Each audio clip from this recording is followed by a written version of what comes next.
નવસારીમાંથી એક મોટી ખબર સામે આવી રહી છે, જ્યાં ગણેશ સિસોદરા ગામની સીમમાં થયેલી હત્યાની ઘટનામાં પોલીસને મોટી સફળતા મળી છે। માત્ર ગણતરીના કલાકોમાં 6 આરોપીઓને ઝડપી લેવાયા છે।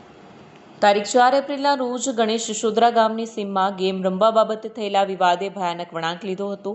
મૃતક દિલશેર ઉર્ફે રાજુ મલ્લુ ખાન સાથે ગેમમાં રૂપિયા હારવાના મુદ્દે આરોપીઓએ ચીટિંગનો શંકા રાખી ગુસ્સે ભરાઈને તમામે મળીને દિલશેર પર ઢેક્કા મૂકી બેલ્ટ અને દોરડાથી હુમલો કર્યો।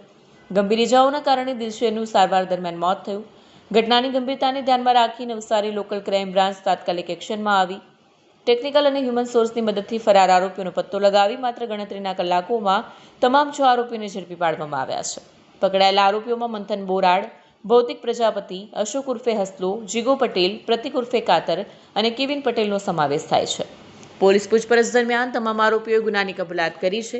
હાલ તમામ આરોપીઓને નવસારી રૂરલ પોલીસને સોંપવામાં આવ્યા છે અને આગળની કાર્યવાહી હાથ ધરાઈ છે।